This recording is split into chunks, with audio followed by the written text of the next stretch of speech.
السميع العليم من الشيطان الرجيم. بسم الله الرحمن الرحيم. الحمد لله الذي هدانا لهذا وما كنا لنهتدي لولا أن هدانا الله. لقد جاءت رسل ربنا بالحق. الصلاة والسلام على رسول المسدد المصطفى الأمجد المحمود الأحمد أبي القاسم محمد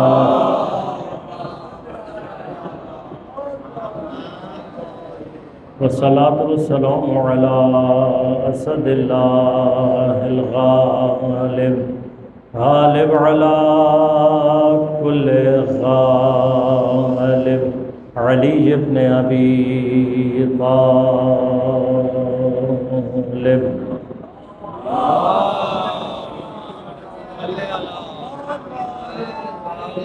والصلاة والسلام على سيدة المعصومة المظلومة الطاهرة البتول بضعة الرسول فاطمة الزهراء سيدة نساء العالمين.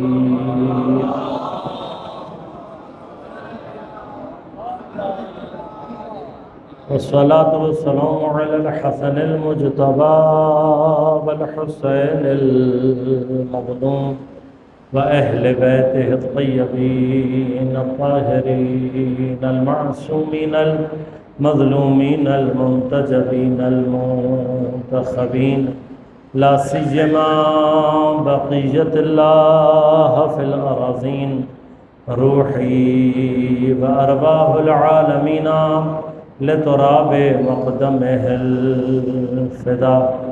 ولعنة الله على أعدائهم أجمعين.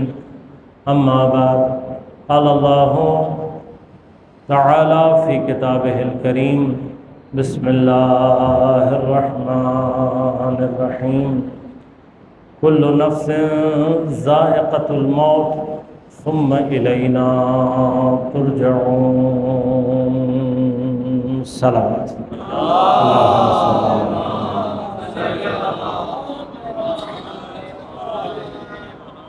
مومنین کرام، سامعین محترم، عزیزان گرام قدر،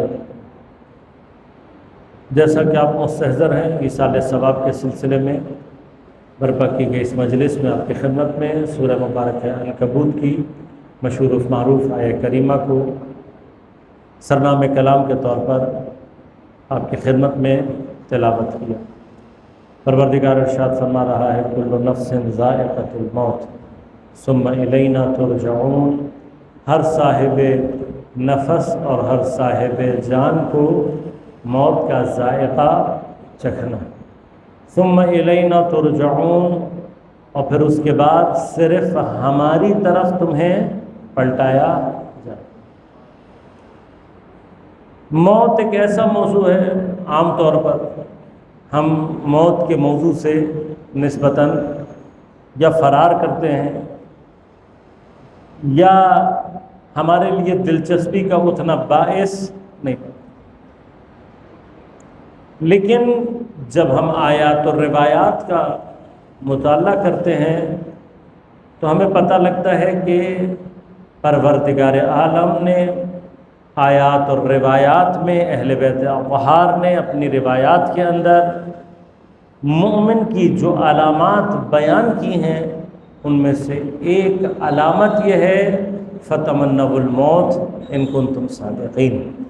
قرآن سورہ مبارک ہے جمعہ میں وہ لوگ کہ جو اللہ سے دوستی کا، اللہ کے ولی ہونے کا دعویٰ کرنے والے ہیں، جن کا زعم، جن کو گمان اس بات کا ہے کہ ہم اللہ کے دوست ہیں، من دون الناس، قل یا ایھا الذین ھادوا، اے میرے حبیب ان یہودیوں سے کہو، ان زعمتم، اگر تمہیں اس بات کا گمان ہے، زعم ہے کہ انکم اولیاء للہ، کہ تم ہو جو اللہ کے دوست ہو، من دون الناس، دوسرے نہیں ہیں، صرف ہم ہیں جو اللہ کے دوست ہیں۔ تو اب اللہ کے دوست کی پہچان کیا ہے؟ فتمنوا الموت ان کنتم صادقین۔ وجہ بھی اللہ تبارک و تعالی نے آیت میں آگے چل کر بتا دی کہ اللہ کا جو دوست ہوگا وہ موت کی تمنا کیوں کرے گا؟ فَإِنَّهُ مُلَاقِيكُمْ، اس لیے کہ یہ موت تو تمہیں تمہارے مولا سے ملانے والی شے ہے۔ اب جب مولا سے ملاقات کا ذریعہ ہے تو کوئی مولائی ایسا ہونا نہیں چاہیے کہ جس کو مولا سے ملاقات کا راستہ دکھایا جائے اور وہ اس راستے سے فرار کر رہا ہو۔ بس اگر مولائی ہے، لہذا ایک جگہ مجلس کے بعد ایک صاحب کہنے لگے مولانا موت کی تمنا نہیں کرنی چاہیے۔ میں نے کہا بھیا یہ آپ کہاں سے کہہ رہے ہیں؟ کہ روایات، میں نے کہا روایات میں یہ نہیں آیا، قرآن کی صریح آیت ہے فَتَمَنَّوُا الْمَوْتَ إِن كُنتُمْ صَادِقِينَ، اگر تم اللہ کی ولایت میں سچے ہو فَتَمَنَّوُا الْمَوْتَ، موت کی تمنا کرو۔ میں نے کہا قبلہ آپ ذرا غور سے دیکھیے گا جا کر، موت کی جس چیز سے منع کیا گیا ہے وہ جلدی مرنے کی دعا ہے۔ یہ دعا کر رہا ہے کہ پروردگار مجھے مار دے، مجھے موت عطا کر دے، نہیں۔ لہذا غور کیجیے گا، جس چیز کی تاکید ہے وہ کیا ہے؟ نمبر ایک، پروردگار موت تو جب بھی آنی ہے مجھے عاقبت بخیر فرما، تاکید ہے۔ ائمہ سے جن دعاؤں کے بارے میں پوچھا گیا کہ مولا ہم کس چیز کی دعا کریں جو ہمارے لیے دنیا اور آخرت کی خیر کا باعث بنے، امام نے ایک جو مورد اس میں بیان کیا وہ کیا ہے؟ عاقبت بخیری۔ یعنی اگر آپ کسی کو بہترین دعا دینا چاہتے ہیں تو کسی کے لیے بھی، مومن بھائی کے لیے بہترین دعا کیا ہے؟ کہ خدا آپ کو عاقبت بخیر فرمائے۔ اب میں اس موضوع میں اترنا نہیں چاہتا، لیکن عاقبت بخیری کی دعا ائمہ نے فرمایا سب سے بہترین دعا جو آپ کسی کے لیے کر سکتے ہیں وہ کیا ہے؟ کہ خدا تمہیں عاقبت بخیر فرمائے۔ دوسری بات کہ جس کی تمنا اہل بیت اطہار نے بھی دعا کی وہ کیا ہے؟ شہادت، شہادت کے لیے دعا کرنا۔ اللہم انی اسألک الشہادہ، پروردگار ہم تجھ سے شہادت کا سوال، اللہم ارزقنا الشہادہ، پروردگار عالم ہمارا رزق شہادت قرار دے۔ تب میں اس موضوع میں نہیں جانا چاہتا، لیکن شہادت موت نہیں ہے بلکہ شہادت ایک ایسی حیات ہے کہ جس کے لیے قرآن کہتا ہے کہ یہ حیات طیبہ ہے۔ تو اس کی تفصیل اپنی جگہ پر ہے، لیکن آج خاص طور پر اس موضوع کی طرف اشارہ کرنا چاہوں گا کہ موت کے بارے میں روایات کیا کہہ رہی ہیں۔ فرمایا کہ موت موت ہے لیکن دلوں کی حیات کا باعث ہے، قلب کی حیات کا باعث ہے۔ لہذا پیغمبر اکرم صلی اللہ علیہ وآلہ وسلم حضرت سے روایت مروی ہے اور جناب حضرت امیر علیہ الصلوۃ والسلام سے بھی،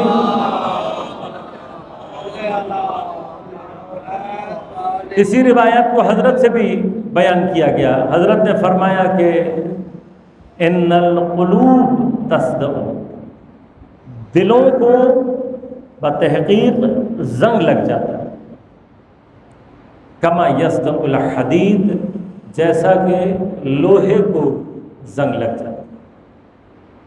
تو پیغمبر نے یا حضرت امیر نے بظاہر جب یہ بات بیان کی تو کچھ صاحب عرفان، کچھ صاحب بصیرت اصحاب موجود، اور جب ان کے سامنے یہ بیان کیا گیا تو اب انہوں نے اس پر استفسار نہیں کیا، اس کا مطلب متوجہ تھے کہ دلوں کو زنگ کیسے لگ جاتا ہے۔ لیکن دلوں کے زنگ لگ جانے کے بعد سوال فوری طور پر کیا ہونا چاہیے؟ قیل ما جلاؤھا یا رسول اللہ، ما جلاؤ یا امیر المومنین، ما جلاؤھا، مولا اس کی جلا کیا ہے؟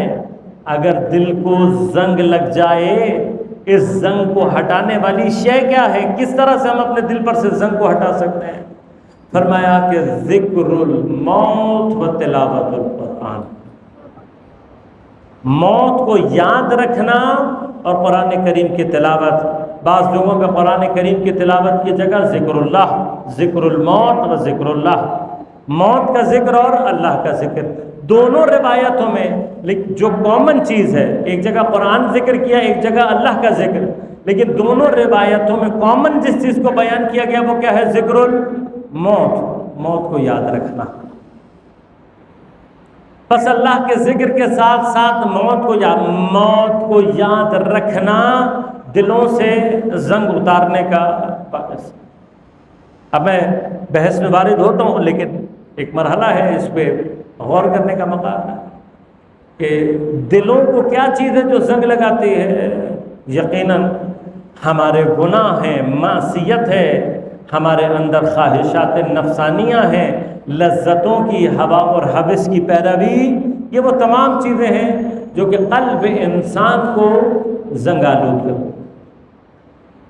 آیت اللہ مجتبیٰ تہرانی علی اللہ مقامہ، انہوں نے اس جگہ پر بڑا خوبصورت جملہ کہا کہ جو پیغمبر نے یا حضرت امیر نے مثال دی ہے، کیا کہا؟ ان القلوب تصدعون، دلوں کو زنگ لگ جاتا ہے۔ اب زنگ لگنے میں اور چیزوں کی بھی مثال دی جا سکتی تھی، لیکن کیا فرمایا؟ کما یصدع الحدید، جیسا لوہے کو زنگ لگتا ہے۔ فرمایا کہ یہ تشبیہ معکوس ہے، مثال دی ہے لیکن الٹ۔ اب یہ فصاحت اور بلاغت کی دنیا میں اس کی اپنی ایک حیثیت ہے کہ جب الٹی مثال دی جاتی ہے تو شدت کو بیان کیا جا رہا ہے۔ اب آپ غور کیجیے گا، فرمایا کہ دل یا قلب انسان کے وجود کا سب سے لطیف ترین حصہ ہے، سب سے شریف ترین حصہ انسان کے وجود کا کیا ہے؟ قلب۔ جبکہ جس کو مثال دی جا رہی ہے جس چیز سے، وہ ہے لوہا، اور لوہا انسان کی آبزرویشن میں ہمیشہ سے ایک سخت ترین چیز جو اس کی نگاہ میں ہے وہ کیا ہے؟ لوہا۔ آج بھی آپ اگر کسی چیز کو سختی کے عنوان سے بیان کرنا چاہتے ہیں تو آپ اس کو تشبیہ دیتے ہیں کس سے؟ لوہے کی طرف سے۔ یہ چیز آپ نے کوئی چیز کھانے کی ہے، بڑی سخت ہو گئی تو آپ کیا کہیں گے؟ لوہے کی طرح سخت ہو گئی۔ اردو میں ایک پروورب استعمال کیا جاتا ہے، ایک ضرب المثل دی جاتی ہے، لوہے کے چنے چبوا دینا، یعنی سختی میں ڈال دینا کسی کو۔ آج بھی سختی اور صلابت کا جو استعارہ ہے وہ لوہے سے۔ اب جس چیز کی بات کی جا رہی ہے وہ کیا ہے؟ سب سے زیادہ لطیف، سب سے زیادہ نرم، سب سے زیادہ نازک، سب سے زیادہ شریف۔ اور مثال کس چیز سے دی جا رہی ہے؟ جو انتہائی سخت شے کہ، لیکن آپ غور کیجئے، وہ جو سب سے سخت شے ہے اس کو زنگ کیسے لگتا ہے؟ لوہے کو کیسے زنگ لگتا ہے؟ لوہے کو زنگ لگانے والی شے ہے پانی۔ اب غور کیجئے گا، پانی جب ہم عام استعارے میں استعمال کرتے ہیں تو پانی کیا ہے؟ سب سے لطیف شے، سب سے ہلکی چیز کیا ہے؟ پانی۔ اب غور کیجیے گا، فرمایا کہ لوہے جیسی سخت ترین چیز کو پانی جیسی لطیف شے اگر زنگ لگا دے تو کیا حال ہوتا ہے؟ وہی لوہا جو ابھی سخت تھا، مضبوط تھا، اس کے اندر ایک اسٹرینتھ تھی، جب زنگ لگ جاتا ہے تو وہی لوہا بالکل ہی بیکار ہو جاتا ہے۔ وہ لوہا زنگ لگنے کے بعد اتنا ہلکا ہو جاتا ہے کہ آپ ہاتھ سے بھی اسے توڑ سکتے ہیں اور ہاتھ سے اس کو چورا چورا کر سکتے ہیں۔ کہ آپ غور کرو، جب لوہے جیسی سخت چیز کے اوپر پانی جیسی لطیف چیز اگر زنگ لگا دے تو اس کا کیا حال ہوتا ہے۔ اور اب یہ دیکھو کہ جب مثال میں لوہے کے مقابلے پہ قلب کو استعمال کیا گیا، جو لطیف بھی ہے، جو رقیق بھی ہے، جو شریف بھی ہے، اور اس کو زنگ لگانے والی چیز جو ہمارے گناہ ہیں وہ کتنے سخت ہیں، وہ کتنے سنگین ہیں، تو جب پانی جیسی لطیف چیز لوہے جیسی سخت چیز کو زنگ لگا کر تباہ کر دیتی ہے تو گناہوں جیسی خطرناک چیز قلب کا کیا حال کرتی ہوگی، اس کا قلب کے اوپر کیا اثر پڑتا ہوگا۔ لہٰذا آپ غور کیجیے گا، اس دل کے اوپر لگے ہوئے زنگ کو اگر ہٹانا ہے تو ایک راستہ کیا ہے؟ ذکر الموت، موت کو یاد رکھنا۔ لیکن اب میں یہاں پر ایک مرحلہ اور آپ کی خدمت میں عرض کروں گا اور پھر مطلب کو آگے بڑھاؤں گا کہ اب یہی لوہا کہ جس کو زنگ لگ جاتا ہے، کسی انجینئرس نے مجھے یہ بات بتائی تھی، اگر میں کوئی بیان میں اشتباہ کروں تو میری اصلاح کر دیجیے گا، لیکن ایک انجینئر کی بتائی ہوئی بات ہے اس لیے آپ کی خدمت میں پیش کروں۔ کہنے لگے آغا صاحب لوہے میں ایک ایسی کوالٹی پائی جاتی ہے جو دوسرے ایلیمنٹس میں نہیں پائی جاتی۔ میں کہا جی کیا کوالٹی ہے؟ کہا کہ ہر جو دھات ہے اگر ایلیمنٹ کی فارم میں ہو تو اس کے چارج ہوتے ہیں، الیکٹروڈز ہوتے ہیں، پازیٹیو اور نیگیٹو اس کے اندر چارجز ہوتے ہیں۔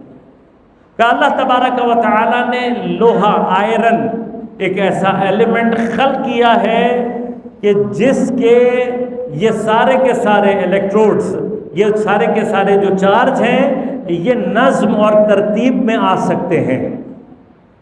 یعنی اگر الیکٹرو میگنیٹک فیلڈ اس کے لیے لگائی جائے تو پھر اس کے اندر ایک ترتیب، ایک نظم پیدا ہو جاتا ہے، ایک طرف اس کے پازیٹیو چارجز چلے جاتے ہیں اور ایک طرف نیگیٹو۔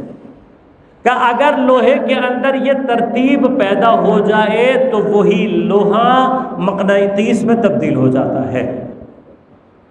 میگنیٹ کیا ہے؟ میگنیٹ کوئی دھات نہیں ہے، میگنیٹ وہی آئرن ہے، لیکن اس صلاحیت کے ساتھ یا اس کوالٹی کے ساتھ کہ اس کے جو یہ الیکٹروڈز ہیں یا جو اس کے جو چارجز ہیں یہ مرتب ہو جاتے ہیں۔ اگر یہ مکس ہوئے میں ہو تو پھر اس کے اندر مقناطیسیت نہیں پائی جاتی۔ کب اس کے اندر مقناطیسیت، میگنیٹک فورس کب آتی ہے؟ جب اس کے یہ چارج مرتب ہو جائے، منظم ہو جائے، ایک طرف کو سارے کے سارے نیگیٹو اور ایک طرف پازیٹیو چلے جائے۔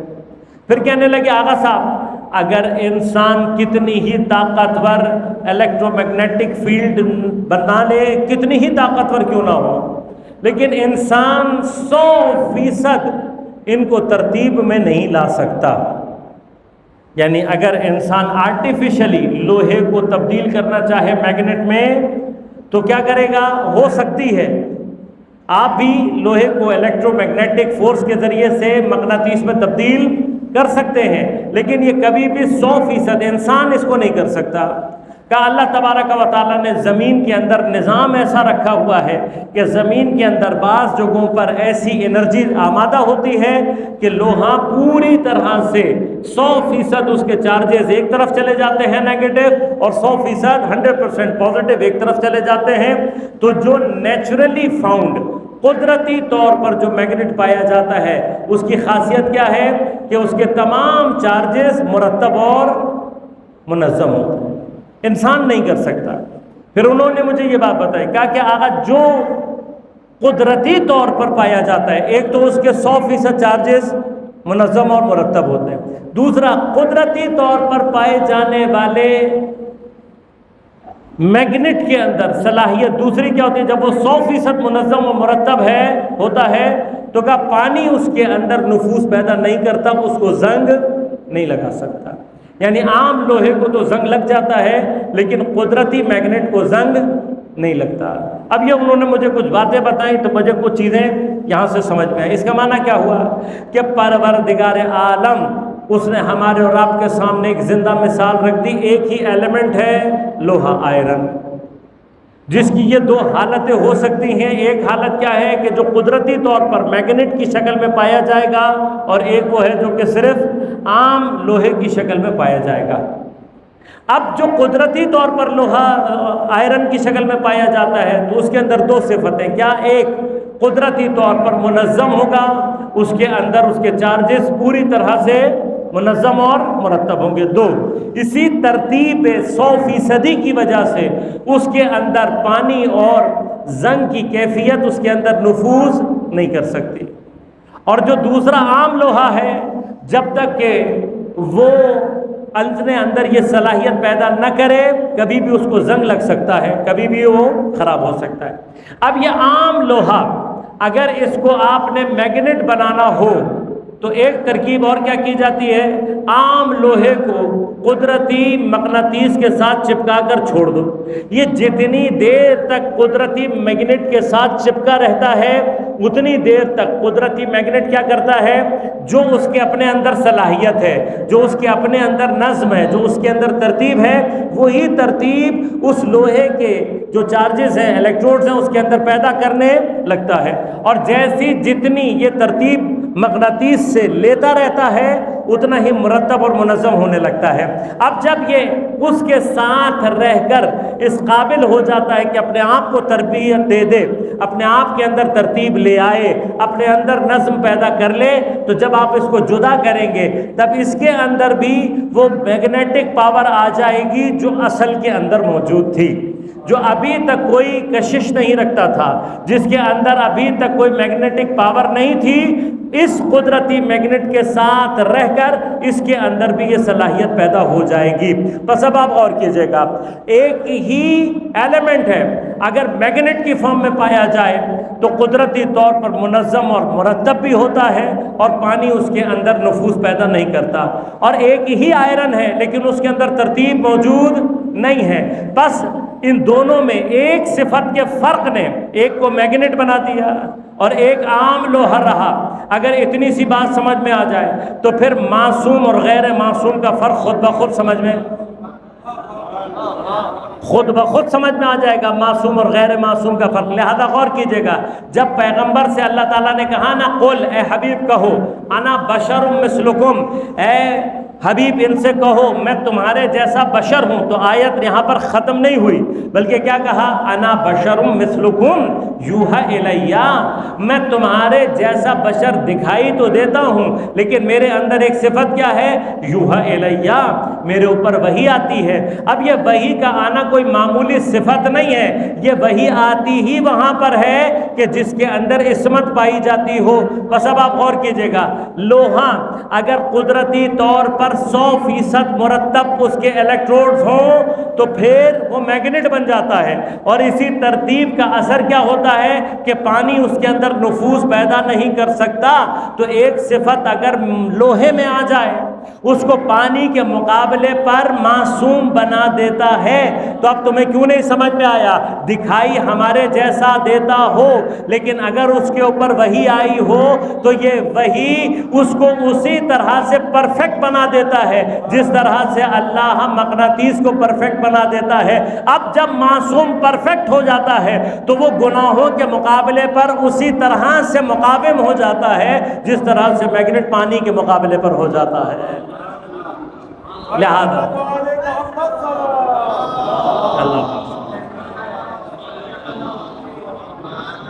لہذا خود یہ بات ہمیں سمجھ میں آ جاتی ہے، اس کا معنی یہ نہیں ہے، معصوم کی تعریف یہ نہیں ہے کہ جو گناہ نہ کر سکے۔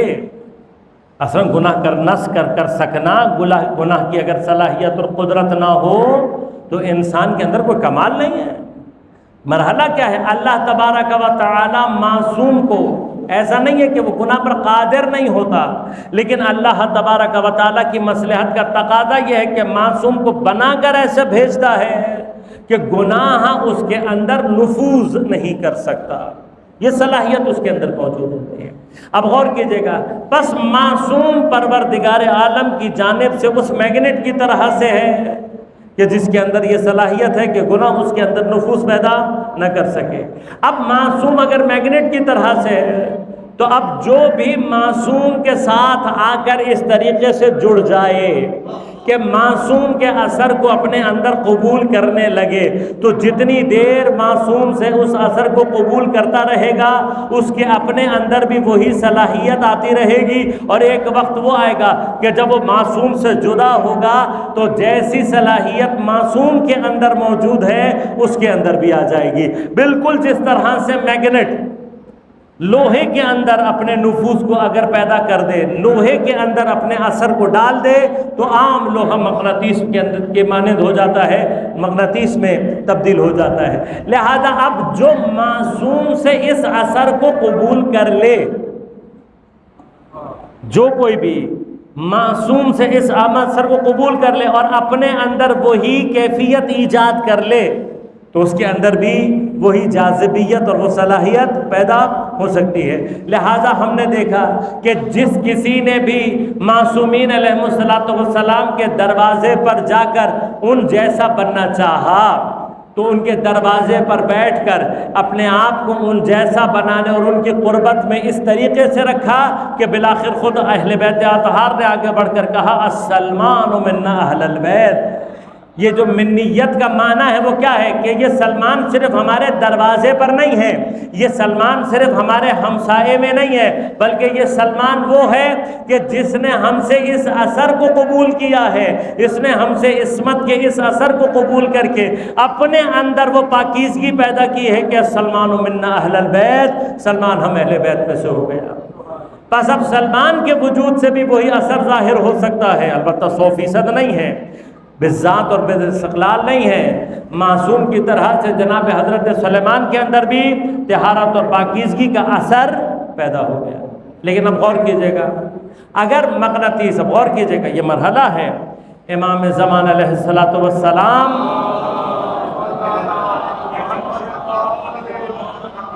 یا بطور کلی اگر بات کی جائے، معصوم زمین کے اوپر قطب عالم امکان ہے۔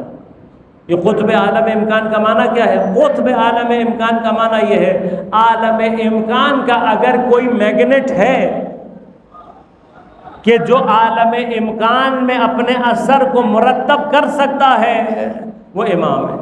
اور اگر یہ عالم امکان امام سے اثر کو قبول کرتا رہے تو اس کے اندر بھی وہ کمالات پیدا ہو سکتا ہے۔ لہذا امام کو کیا کہا جاتا ہے؟ قطب عالم امکان۔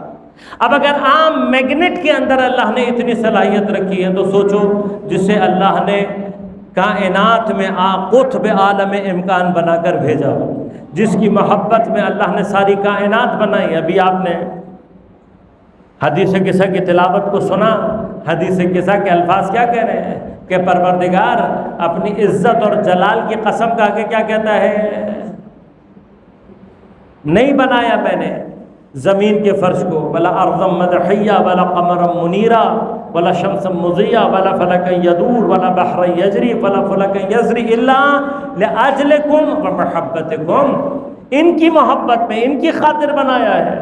اب جس کو قطب عالم امکان بنایا ہو، جس کی محبت میں اللہ نے اس کائنات کو خلق کیا ہو، تو وہ میگنیٹ عصمت کا کتنا طاقتور ہونا چاہیے، اس کے اندر کتنی قدرت ہونی چاہیے۔ لیکن اب سوال، کیا اتنا طاقتور میگنیٹ ہونے کا معنی یہ ہے کہ جو بھی اس کے جوار میں آ جائے، جو بھی اس کے نزدیک آ جائے، جو بھی اس کے ساتھ اٹھنے بیٹھنے لگے، جو بھی اس کے نزدیک آ جائے، اس کے اوپر اس کی تاثیر ہو سکتی ہے؟ نہیں ہو سکتی، سب پر ہے۔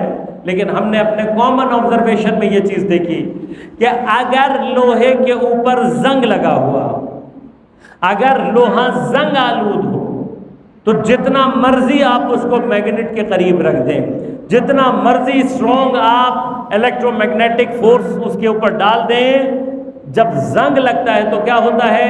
لوہے کی وہ ماہیت ہی تبدیل ہو جاتی ہے کہ جس کے اندر یہ صلاحیت باقی ہو، وہ اپنی اصل ماہیت کو ختم کر دیتا ہے۔ اب جب لوہا اپنی ماہیت کو ختم کر دیتا ہے تو اب لوہے کے اندر صلاحیت نہیں رہتی جس پر زنگ لگ جائے کہ اپنے اندر وہ تبدیلی لا سکے، اس کے اندر تبدیلی کی صلاحیت ختم ہو جاتی ہے۔ اب دنیا کا جتنا طاقتور میگنیٹ کیوں نہ ہو، جتنی زبردست الیکٹرو میگنیٹک فورس کیوں نہ ہو، اگر لوہے کے اوپر زنگ لگا ہوا ہو تو وہ اس کی تاثیر کو قبول نہیں کر سکتا۔ لہذا اب یاد رکھیے گا، قصور معصوم کا نہیں ہوگا، بلکہ یہ دیکھنا ہوگا کہ جو معصوم کے نزدیک جا رہا ہے وہ معصوم سے عصمت کے اثر کو قبول کرنے کی صلاحیت رکھتا ہے یا نہیں رکھتا، اس کے اندر صلاحیت ہے یا نہیں۔ تو اب بعض لوگوں کو دیکھ کر قرآن نے پیغمبر سے کہا، پیغمبر یہ تمہارے ساتھ اٹھتے بیٹھتے ہیں، یہ تمہارے نزدیک ہیں، لیکن فی قلوبہم مرض، ان کے دلوں میں مرض ہے، اور اللہ فزادہم اللہ مرض، اللہ نے تو ان کے مرضوں کو بڑھا دیا ہے، اتنا ہو گیا ہے کہ ان کے دل ٹیڑھے ہو گئے ہیں، ان کے دل ایسے ہو گئے ہیں زنگ آلود کہ اب یہ تمہاری عصمت اور طہارت کے اثر کو قبول کرنے والے نہیں ہیں۔ بس انذرتہم ام لم تنذرہم، تم ان کو ڈراؤ یا نہ ڈراؤ، یہ ڈرنے والے نہیں ہیں، یہ ہدایت کو قبول کرنے والے نہیں ہیں۔ بس اب غور کیجئے گا، اس کا معنی کیا ہوا؟ اس کا معنی یہ ہوا کہ جیسے میگنیٹ کے ساتھ ہونا ضروری نہیں ہے، کسی چیز کا میگنیٹ کے قرب میں ہونا ضروری نہیں ہے، کسی چیز کا میگنیٹ کی ہمسائے میں ہونا ضروری نہیں ہے، بلکہ ضروری کیا ہے کہ اس کے اندر صلاحیت موجود ہو، تب میگنیٹ اپنا اثر ڈال سکتا ہے۔ تو اب یہ مت دیکھنا کہ معصوم کے آس پاس کون ہے، یہ دیکھنا صلاحیت رکھتا ہے یا نہیں رکھتا۔ اللہم صل علی۔ اگر صلاحیت نہیں رکھتا، اگر اس کے دلوں میں زنگ لگا ہوا ہے، اگر یہ دل ٹیڑھے ہو چکے ہیں، تو پھر ان کے اندر صلاحیت نہیں۔ لیکن وہ کہا اکثر خطبوں میں پڑھا جاتا ہے نا، اوصیکم بنفسی، اوصیکم بنفسی بتقوی اللہ، صرف آپ کو وصیت نہیں، اپنی ذات کے لیے بھی میرے لیے اس بات کی وصیت اور نصیحت کا مقام ہے کہ میں تقوی الہی کی طرف آپ کو نہ اپنے آپ کو بھی کروں۔ ہمارے اور آپ کے لیے اس مقام پر وصیت و واعظ و نصیحت کی منزل کیا ہے کہ اب ہم اپنے بارے میں غور کریں کہ آیا میرے دل پہ زنگ ہے یا نہیں، آیا میرا قلب وہ قلب ہے یا نہیں جو معصوم کی اٹریکشن کو محسوس کرتا ہے یا قطب اعظم امکان ہے، زمانے کا امام چاہے حاضر ہو چاہے غائب ہو۔ دیکھیے کبھی کبھار ایسا ہوتا ہے، آپ گھر میں میگنیٹ لے کر آتے ہیں، بچوں کو دیتے ہیں، بچے میگنیٹ سے کھیلتے ہیں، میگنیٹ ہاتھ میں ہوتا ہے، لیکن کبھی کبھار میگنیٹ ظاہر نہیں ہوتا، ظاہر میں نظر نہیں آ رہا ہوتا۔ مثلا آپ نے دیکھا ہوگا بچوں نے خاص طور پر اسکولوں میں وہ بورڈز ہوتے ہیں، بورڈ کے اندر اس کا جو صاف کرنے والا ہوتا ہے، اب ڈسٹر تو ہمارے زمانے میں ہوتا تھا جب چوک استعمال ہوتی تھی، چوک کی نسبت اس کو ڈسٹر کہتے تھے، اب اریزر ہوتا ہے، جو لکھا ہوا ہے اس کے مقابلے پہ اریزر، تو کیا ہوتا ہے وہ بورڈ پہ چپک جاتا ہے۔ اب اگر آپ کسی بچے سے بھی پوچھیں گے کہ بھئی یہ کیسے چپک گیا، تو کیا کہے گا؟ کہے گا بھئی اس کے اندر میگنیٹ ہے، اس کے اندر میگنیٹ ہے۔ یہ میگنیٹ ظاہر تو نہیں ہے، یہ میگنیٹ چھپا ہوا ہے، لیکن چھپے ہوئے ہونے کے باوجود اگر چیز اثر قبول کر رہی ہو، اپنے اثر کو ظاہر کر رہا ہوتا ہے۔ ظاہر نہیں ہے، چھپا ہوا ہے، میں لفظ استعمال کروں، غیبت میں ہے لیکن اپنا اثر رکھتا ہے، سامنے ہو یا نہ ہو اپنے اثر کو۔ اب اگر سامنے کوئی چیز قابل ہوگی تو چاہے وہ ظاہر ہو یا نہ ہو اس اثر کو اپنے ساتھ ظاہر کر دے گی۔ بس قطب عالم امکان امام زمان علیہ السلام عجل اللہ تعالی فرجہ الشریف، عصمت کا مقناطیس یقیناً اس کو اتنا پاورفل ہونا چاہیے، یقیناً اس کے اندر اتنی قوت ہونی چاہیے کہ اگر کسی قلب کے اندر صلاحیت ہو، چاہے امام سامنے موجود ہو یا نہ ہو، وہ اس کی طرف کھینچا چلا جائے اور اس کی کشش کو، اس کی اٹریکٹنس کو محسوس کرے۔ اگر میرے قلب میں، اب غور کیجئے گا، اگر میرے قلب میں امام کی طرف کوئی کھچاؤ نہیں ہے، اگر میرے دل میں امام کی طرف وہ میگنیٹک فورس میں محسوس نہیں کر رہا، تو پرابلم وہاں نہیں ہے، پرابلم اگر شب جمعہ،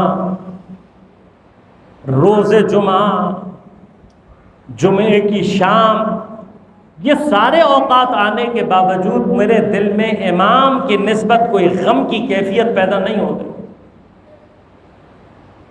یہ شب امام کی شب ہے۔ شب جمعہ دو شخصیات سے منسوب ہے، ایک امام حسین علیہ السلام اور دوسری شخصیت امام زمان علیہ السلام۔ اسی طرح سے روز جمعہ سید الشہداء سے بھی منسوب ہے اور امام زمان علیہ الصلوۃ والسلام سے۔ کیا چاہا کیا ہوتا ہے کہ ایک صبح کے وقت میں اگر ممکن ہو تمہارے لیے ایک دعائے ندبہ۔ کیا معنی ہے اس دعائے ندبہ کا؟ اس دعائے ندبہ کا معنی یہ نہیں ہے کہ ہم فارمیلٹی پوری کرنے کے لیے یہ دعا پڑھ لیں، فارمیلٹیز نہیں ہے۔ دعائے ندبہ، ندبہ کا معنی ہی تڑپ کر رونے کا ہے، آواز کے ساتھ رونے کا معنی ہے، چیخ کر رونے کو ندبہ کہتے ہیں۔ بس یہ فارمیلٹی تو نہیں ہے، ہم سے اس فارمیلٹی کو طلب نہیں کیا گیا کہ ہم صرف فارمیلٹی کو پورا کرنے کے لیے ایک دعائے ندبہ کا پروگرام رکھ لیں اور دعائے ندبہ پڑھنے کے بعد گھروں سے آفس کی طرف روانہ ہو جائیں۔ نہیں، دعائے ندبہ کا معنی کیا ہے؟ اپنے دل میں امام کی جدائی اور دوری کی اس کیفیت کو ایجاد کرو، تڑپو امام کے لیے، رو امام کے لیے، آنسو بہاؤ۔ این الطالب بدم المقتول بکربلا۔ اب یہ کب پیدا ہوگا؟ میرے اندر یہ نوعیت کب ایجاد ہوگی؟ جب زیارت عاشورہ کے وہ جملے مجھے سمجھ میں آئیں۔ کیا جملے کہہ رہے ہیں؟ پروردگار عالم اللہم ارزقنی طلبا سارقا مع امام منصور۔ پروردگار عالم مجھے تو کیا بنا؟ حضرت امام حسین علیہ السلام کے خون کا بدلہ لینے والا مع امام منصور، امام زمان علیہ السلام کے ساتھ سید الشہداء کے خون کا بدلہ لینے والا بنا۔ ایک طبقہ ہے ہمارے اندر کہ جو مسلسل مومنین کے ذہنوں کو آلودہ کرتا ہے یہ کہہ کر کہ جی کربلا کا مقصد سوائے آزاداری کروانے کے اور کچھ نہیں ہے۔ اس کا مطلب یہ کہ تم نے کبھی حتی زیارت عاشورہ کے جملوں کو ترجمے کی حد تک بھی سمجھنے اور پڑھنے کی کوشش نہیں کی۔ اگر ہمارا امام حسین علیہ السلام اور ان کے اصحاب اور دیگر شہداء کے خون سے کوئی رابطہ نہیں ہے تو اصلاً ہمارا امام حسین سے کوئی رابطہ نہیں۔ امام کو لفظاً امام کہنے والے بتحاشا موجود ہیں، دوسرے ریلیجن کے لوگ ہیں، ہندو ہیں، سکھ ہیں، عیسائی ہیں، یہودی ہیں، آپ جا کر جب ان سے بات کریں گے امام حسین کہیں گے، تو ان کا لفظ امام حسین کہنا کیا ان کو امام کا ساتھی بنا دیتا ہے؟ کیا حقیقی شیعہ اور فالوور بنا دیتا ہے؟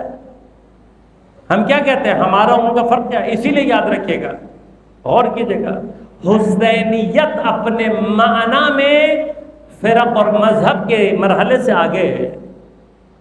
عین ممکن ہے کہ کسی شخص کے اندر مذہب کے فرقے کے اعتبار سے کوئی شبہ موجود ہو اور وہ یہ سمجھتا ہو کہ یہی صحیح ہے، لیکن جہاں حسینیت کی بات آ جاتی ہے وہاں پر جو امام حسین کو یزید کے مقابلے پر قیام کرنے والا سمجھ لے اور یہ سمجھ کر اپنے زمانے کے ظالم، اپنے زمانے کے طاغوت کے مقابلے پر امام حسین علیہ السلام کی حریت اور آزادی کی اس کیفیت کو سمجھ کر امام کے ساتھ اس راستے پہ چلنے والا ہو تو چاہے وہ کل عیسائی ہو لیکن آج حسینی کہلائے گا، چاہے کل وہ ظہیرقین کی طرح سے عثمانی المذہب کہلاتا ہو لیکن اگر حسینیت پر حسین کے ساتھ آ جائے تو پھر حسینی ہے، چاہے وہ کل رات تک یزید کے لشکر کے اندر کیوں نہ نظر آ رہا ہو، اگر اسے حسینیت کا یہ درس سمجھ میں آ جائے تو حسینی ہے۔ یہ مرحلہ ہے، اس کو سمجھنے کی ضرورت ہے۔ صرف شیعہ ہو جانا حسینی ہونے کی دلیل نہیں ہے۔ کربلا کے زمانے میں اپنے آپ کو شیعہ کہنے والے بہت تھے، کتنے پہنچے کربلا میں؟ کوفہ تو شہر شیعوں کا، گرچہ ایک بہت بڑی تعداد کوفہ سے ہی پہنچی ہے لیکن اس کے باوجود ایک تعداد ہے جو ہزاروں کی تعداد میں، ان میں سے کتنے پہنچے؟ مگر کیا یہ شیعہ نہیں تھے؟ مگر کیا یہ شیعہ ہونے کے دعوے دار نہیں تھے؟ سب کچھ تھا۔ کیا ان تک امام حسین کا پیغام نہیں پہنچا تھا؟ سب کچھ تھا۔ کمی کس بات کی تھی؟ کمی اس بات کی تھی خود امام کے ساتھ جڑ جانا. آج ایک صاحب مجھ سے سوال کر رہے تھے کہ مولانا معرفت امام کی کوئی ڈیفینیشن تو بتا، کوئی حد اور حدود تو بتا دیں کہ کتنا جانے ہم امام کو. آخر وہ معرفت کہ جو ہماری نجات کا سبب ہے، وہ معرفت کہ جس کے لیے کہا کہ مات ولم یعرف امام زمانہ مات میتۃ الجاہلیہ، جس نے اپنے زمانے کے امام کو نہیں پہچانا اور مر گیا، وہ کفر اور جاہلیت کے موت پہ کتنا پہچانو. کوئی اسٹینڈرڈ تو ہوگا امام کو پہچاننے کا. بھائی مجھے نام پتہ ہے، امام کے القاب پتہ ہے، تاریخ ولادت پتہ ہے، والدہ کا نام پتہ ہے، والد کا نام پتہ ہے، جائے پیدائش پتہ ہے، غیبت صغریٰ شروع ہونے کی تاریخ پتہ ہے، غیبت کبریٰ ختم شروع ہونے کی تاریخ پتہ ہے، نواب اربع کے نام یاد ہے، کافی ہے نا. میں نے کہا یہ معرفت نہیں چاہیے. پہلے منزل میں امام کو امام سمجھنے کی معرفت چاہیے. کہ مولانا کیا مراد ہے؟ میں نے کہا اگر آپ لفظ امام کو انگلش میں ٹرانسلیٹ کرنا چاہیں، ٹرانسلیشن کیا ہوگی؟ کیا لفظ استعمال کرے گا؟ اگر لفظ امام کا انگریزی زبان میں ترجمہ کرنا چاہیں گے، کیا ترجمہ ہوگا؟ امام یعنی لیڈر. انگلش میں کیا ترجمہ ہوگا؟ لیڈر. میں نے کہا آپ مجھے بتائیے، اگر آپ کا کوئی سیاسی جماعت کا کوئی لیڈر ہو پاکستان میں، آپ نے سیاسی اعتبار سے کسی کو لیڈر مان لیا، تو کیا یہ لیڈر مان کے آپ گھر میں بیٹھے رہیں گے؟ کہ نہیں، لیڈر مان لیں گے تو پھر اس کے لیے کچھ نہ کچھ کریں گے بھی. تو میں نے کہا بس اتنی ہی ضرورت امام کو بھی ہے، اتنی ہی ضرورت ہے، یقین کیجئے اتنی ہی ضرورت ہے امام کو. امام سے امامت کا رابطہ، امت کا رابطہ میرا امام سے، امام ہونے کی حیثیت سے رابطہ کب ایجاد ہوگا؟ بھائی دیکھیے دنیا میں لیڈر ہر ملک میں، پاکستان میں ہی لیڈرشپ کے دعوے دار بے تحاشا بیٹھے ہوئے. ان کے درمیان جب آپ کسی ایک کو اپنا لیڈر کہہ دیتے ہیں، آپ کہتے ہیں جی میرا لیڈر یہ ہے، چاہے وہ سیاسی اعتبار سے ایک مخصوص مراحل کے اندر ہی کیوں نہ ہو، اس کو چھوڑ دیں. آپ نے کوئی گیم کھیلنا ہو، کوئی اسپورٹس آپ نے کھیلنا ہو، اور اس کے اندر آپ کسی کو کپتان مان لیں، کسی کو اپنی ٹیم کا کیپٹن، ٹیم کا لیڈر مان لیں، تو یہ لیڈر ماننے کے بعد کیا ہوگا؟ کیا ہوگا؟ آپ نے کہا بھائی تم میرے لیڈر ہو، میں گھر جا رہا ہوں، تم میرے لیڈر ہو، میں گھر میں بیٹھا ہوا ہوں، تم میرے لیڈر ہو، میں کچھ نہیں کروں گا. نہیں، آپ نے جب کپتان مان لیا تو آپ اشارے کے منتظر رہیں گے کہ میرا لیڈر مجھے کیا اشارہ کرتا ہے. وہ گراؤنڈ میں کہے گا ادھر، آپ اس نے ہلکا سا اشارہ کہ آپ ادھر ہو جائیں گے، وہ کہ ادھر تو آپ ادھر ہو جائیں گے. یعنی کیا؟ جیسے ہی آپ کسی شخصیت کو امام ہونے کی حیثیت عطا کرتے ہیں، خود بخود ایک ذمہ داری آپ کے کندھوں پر آ جاتی ہے. اب سیاسی گراؤنڈ میں آپ کسی کو لیڈر کہہ رہے ہوں، کسی کو امام کہہ رہے ہوں، لیکن آپ اپنے کندھوں پر اس کی نسبت سے کوئی ذمہ داری محسوس نہیں کر رہے، تو واحد جھوٹ آپ اپنے آپ سے بول رہے ہیں. متاسفانہ ہم نے اپنے ائمہ کو امام کہا تو، لیکن امام کبھی سمجھا نہیں ہے. عربی کا لفظ ہے امام، تو اس کا معنی یہ نہیں کہ اس کا کوئی لفظ ہمارے پاس نہیں ہے. امام کا مطلب لیڈر ہے، امام کا مطلب رہبر ہے، امام کا مطلب قائد ہے. اگر آپ نے اپنا قائد کسی کو مان لیا تو پھر ذمہ داری، اگر آپ کسی کو لیڈر کہیں لیکن اپنے لیے ذمہ داری کا احساس نہ کریں تو کس کے ساتھ دھوکہ کیا آپ نے؟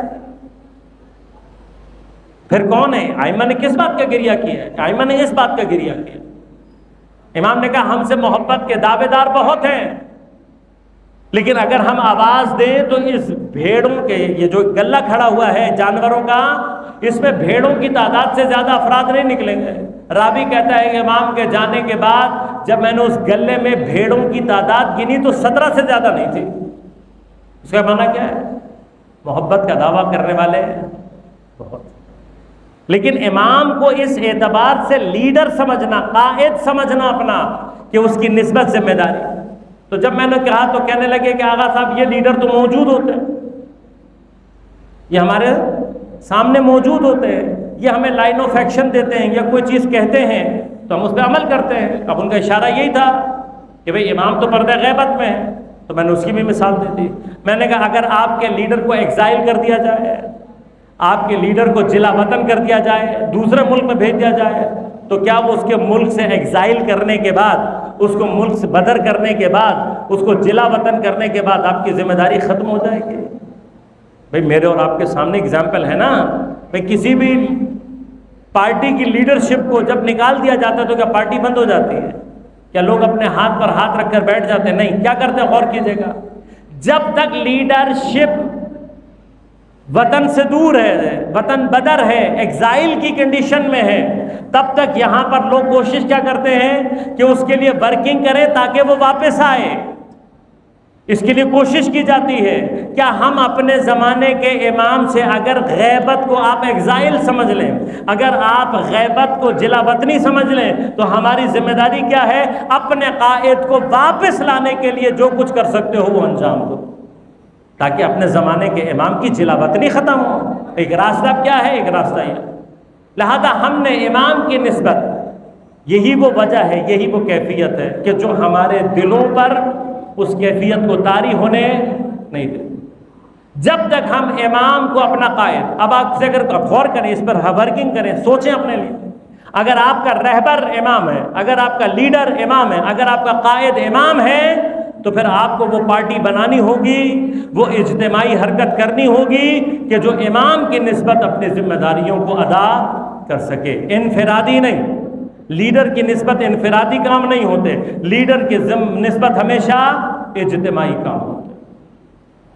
اور یہ کہ ہمارے دلوں پر یہ زنگ جو باقی ہے، تو جتنا انسان موت کو یاد رکھے گا اتنا ہی اس کے دل سے زنگ اترتا ہے. لہذا اب جو اولیاء الہی حقیقی معنی میں اولیاء الہی گزرے ہیں، ان کی ایک اہم صفت اور پہچان کیا تھی کہ ان کے اندر موت کی نسبت ایک ایسی اٹریکشن پائی جاتی ہے، ایک ایسی محبت پائی جاتی ہے کہ جب وہ موت کا ذکر کرتے ہیں تو خوشی کے ساتھ کرتے ہیں.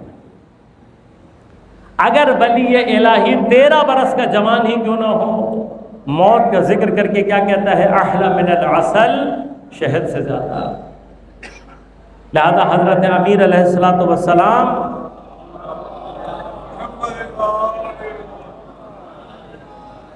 حضرت ارشاد فرماتا ہے، ابو طالب کا بیٹا موت سے اتنا مانوس ہے جتنا دودھ پیتا بچہ اپنی ماں کی چھاتی سے. لہذا اہل بیت اطہار موت کی نسبت اپنے آپ کو ہمیشہ، اور اگر انسان موت کی نسبت اپنے آپ کو اتنا ہی آمادہ پائے تو پھر سخت ترین مراحل میں بھی اس کے قدم لرزاں. لیکن یاد رکھے گا، کربلا کا ایک اہم درس یہ ہے کہ امام وقت کا ساتھ صرف وہ لوگ دے سکتے ہیں کہ جو یا تربیت یافتہ ہوں یا تربیت حاصل کرنے کی صلاحیت اپنے اندر. اور امام کے ساتھ جو لوگ تربیت یافتہ ہیں وہ صرف مرد نہیں ہیں، حتیٰ خواتین بھی تربیت یافتہ. اور صرف خواتین ہی تربیت یافتہ نہیں ہیں، حتیٰ سید الشہداء کے گھرانے کے بچے بھی تربیت یافتہ ہیں. اور یہی وہ تربیت کا اثر ہے جو کوفہ اور شام کے بازار اور درباروں میں یہی خواتین اور بچے پوری قوت کے ساتھ زمانے کے طاغوت، زمانے کے فرائین کا مقابلہ کرتے. لہذا جناب امام سجاد علیہ السلام کے ساتھ یہ لٹا ہوا قافلہ جب کوفہ میں پہنچا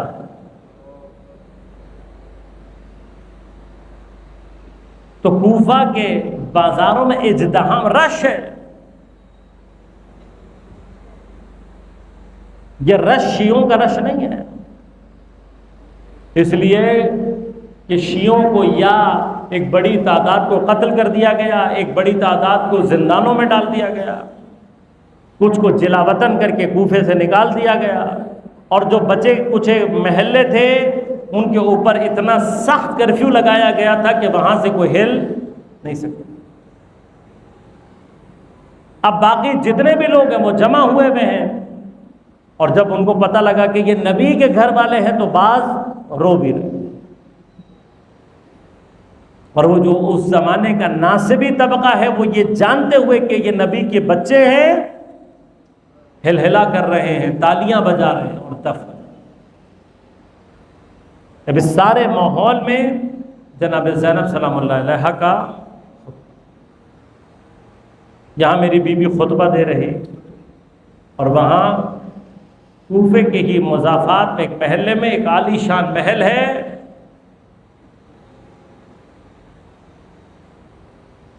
کہ جس کی مالکن کا نام، جس کی شہزادی کا نام جناب ام حبیبہ۔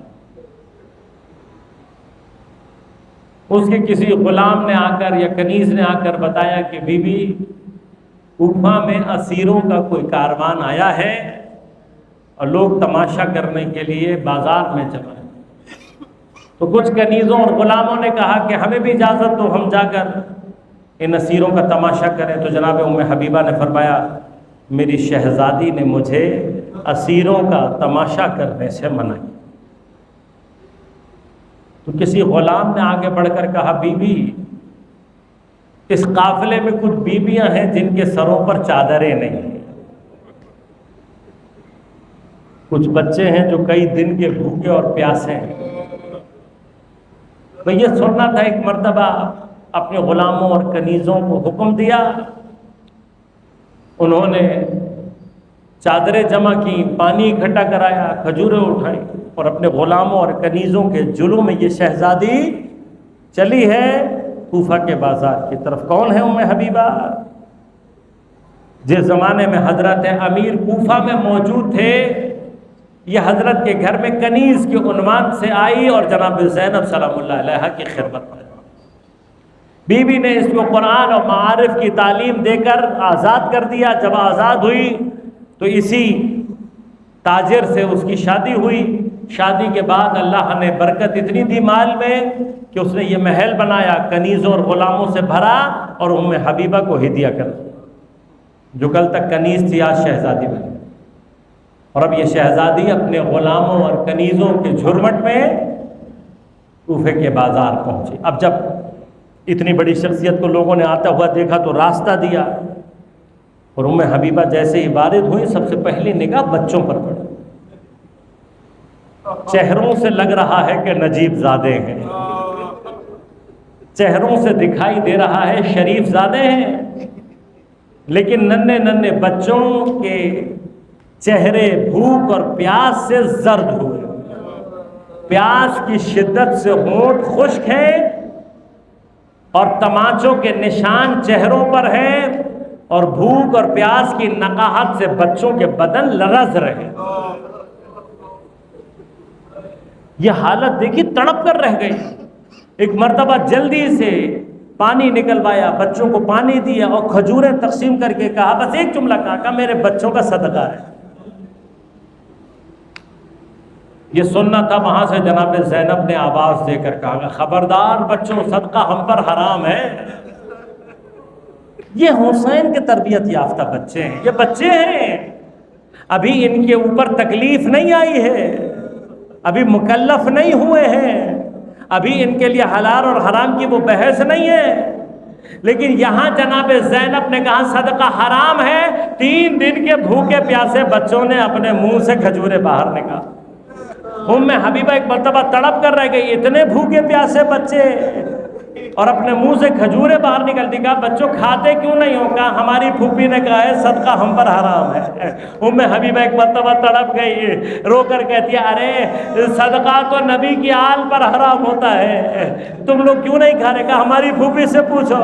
جناب زینب کے سامنے آ گئی اور آ کر کہتی ہے بی بی تو نے کیوں منع کیا؟ کہا تو نے سنا نہیں ہے؟ کہا بی بی صدقہ تو آل نبی پر حرام ہے، تم لوگ کون ہو، کہاں سے آئے ہو؟ کہا ہم بھی مدینہ النبی سے آئے ہیں، بس مدینہ کا نام سننا تھا۔ ایک مرتبہ تڑپ کر کہتی ہے ارے میری شہزادی کا شہر، مدینہ کے کس محلے سے تعلق ہے؟ کہا محلہ بنی ہاشم سے. بھئی یہ سننا تھا.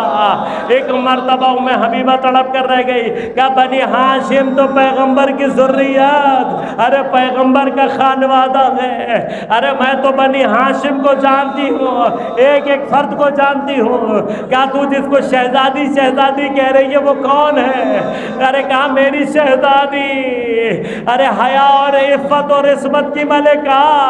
ارے اس غیروں کے مجمع میں بیبی کا نام کیسے لوں؟ کہا میرے کان میں بتا دے. نزدیک آ کر کہا زینب کبریٰ، زینب علیا، یہ نام سننا تھا. ایک مرتبہ کہا ام حبیبہ اپنی شہزادی کو یہاں دیکھ لے گی، پہچان لے گی.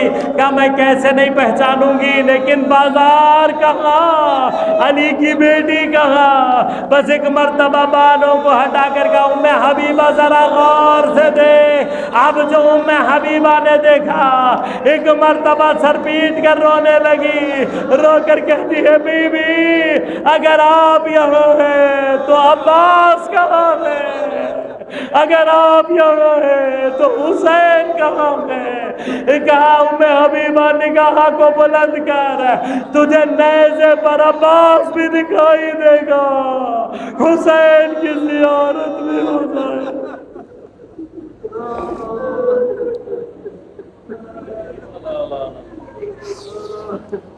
الا ولعنۃ اللہ علی القوم الظالمین وسيعلم الذين ظلموا أي منقلب ينقلبون.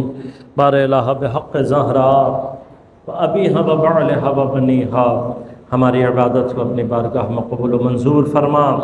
بار الہ بحق زہرا وابیہا وبعلہا وبنیہا، منتقم زہرا، منتقم کربلا، منتقم اسیران کربلا، امام زمان علیہ السلام کے ظہور پہ تعجیل فرما. تمام علماء مراجع اعظام کی حفاظت فرما. جہاں جہاں مومنین باطل سے برسر پیکار ہیں ان کو نصرت و کامیابی عنایت فرما. بار الہ تمام مومنین کو اپنے حفظ و امان میں رکھ، ان کی پریشانیوں کو دور فرما، مشکلات کو آسان فرما، بیماروں کو صحت کامل عاجل عنایت فرما، بے گناہ اسیروں کو جلد از جلد رہائی عنایت فرما. بار الہ بحق زہرا وابیہا وبعلہا وبنیہا، ہم سب کو امام زمان علیہ السلام کے اعوان و انصار میں شمار ہونے کی توفیق عنایت فرما. بار الہ اس تمام عبادت کو اپنی بارگاہ میں قبول منظور کرتے ہوئے اس کے اجر و ثواب کو تمام اسیران کربلا، تمام شہداء کربلا اور ائمہ اطہار کی بارگاہ میں ہماری جانب سے ہدیہ ایصال فرما، اور وہاں سے اس کا جو بھی اجر و ثواب ہے بار الہ اسے حاضرین کے تمام مرحومین شہداء ملت جعفریہ، بالخصوص سیدہ علویہ خاتون، سید مزمل حسین، سید یوسف حسین، سید ہادی حسین، سید شاکرہ خاتون، سید نیر عباس، سید اطہر حسین، سید یوسف حسین، سید مکرم حیدر، سید اکرم حسین، سید علی جعفری، سید محمد جعفری، سیدہ زیب النساء، سیدہ آمنہ خاتون، سید علی احمد، سید کامل حسین، سید نیر حسین، سید ہادی حسین، سید غلام حسین، سید طوہ خاتون اور سیدہ کامل فاطمہ کی ارواح کو ایصال فرما. بار الہ ان تمام مرحومین کے گناہان کبیرہ و صغیرہ کو معاف فرما. ان سب کو جوار سید الشہداء میں جگہ عنایت فرما. ان تمام مرحومین اور ہم تمام حاضرین کو قیامت کے دن شفاعت جناب سیدہ سلام اللہ علیہا میں مشمول فرما. ربنا تقبل منا انک انت السمیع العلیم برحمتک یا ارحم الراحمین.